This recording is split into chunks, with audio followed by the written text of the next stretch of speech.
This is a hugely important discovery. After kind of many years of suspecting a major cemetery in this area, we've kind of finally tied down in this excavation a specific part of it.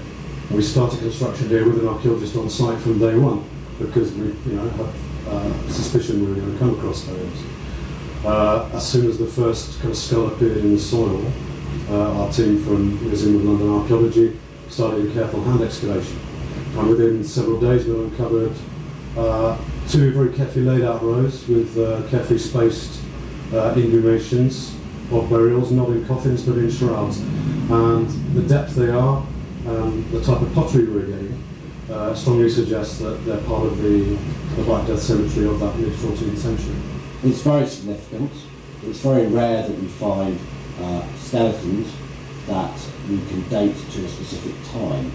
And of course it's even more important because we believe these came from the Black Death, a massive pandemic that affected all of Europe and killed perhaps 40 or more percent of the population of London and Britain. Matteo Barini of Florence University believes the brick was placed in her mouth to keep her from feeding after death. Barini says when Europe was in the grips of the Black Death... My mate Baz was on a site last year, said they found a load of Roman coins, those were tons.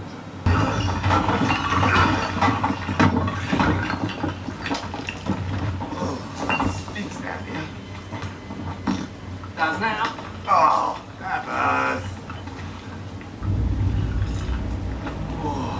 Bloody hell. It's a graveyard.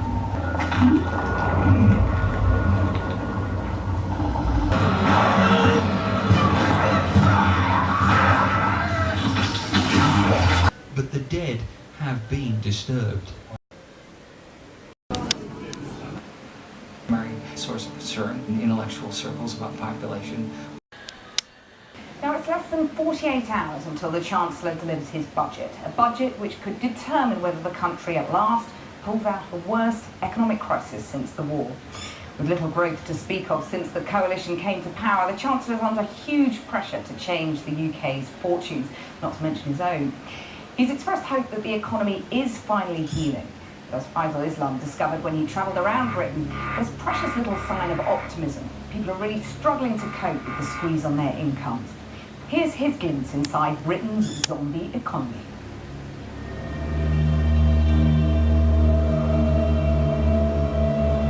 In Wednesday's budget, the pressure's on for the Chancellor to get the economy growing again fast. But what if there isn't a quick fix? What if there's a much darker survival problem for the British economy and it needs much harsher measures to rejoin the land of the living? It's the figures that have proven rather terrifying for George Osborne, even if we don't get a triple dip. The economy's barely grown in the 3 years he's been at number 11. That's because there's an all-prevailing horror stalking the British economy, an unseen horror. Zombies so hot this year. It's like the year of vampires and zombies. It's amazing. I know. I don't know. During recessions, I think that zombies do come out. On the 20th of March, George Osborne will tell us how he plans to fix the economy as he delivers a crucial budget. The British economy is healing. In a series of special reports, Channel 4 News asks, are we living in a zombie economy?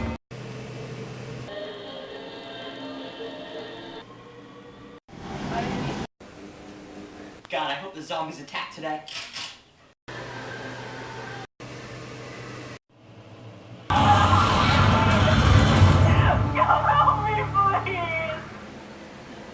Prepare to be knocked out. We're in the middle of some kind of outbreak. The bodies everywhere. The Bay on DVD Monday. Authorities in Chile are investigating why thousands of prawns were washed up on a beach in the coastal city of Coronel, covering it with a layer of pink. Hundreds of dead crabs were also washed up. Fishermen have suggested pollution may be to blame. James Kelly reports. Too many to count. A carpet of crustaceans. The question is, what caused so many sea creatures to wash ashore? An investigation is underway. What we are doing is compiling all the evidence possible to see if we're facing some kind of environmental crime. People who fish the waters are convinced pollution is to blame, and they want action to be taken against those responsible. They're killers. They're killing our livelihoods. Now they're killing off the sea life, the biomass which we work with and with which we feed and teach our children. A startling number of dead sea creatures have washed up on South America's Pacific coastline in recent years.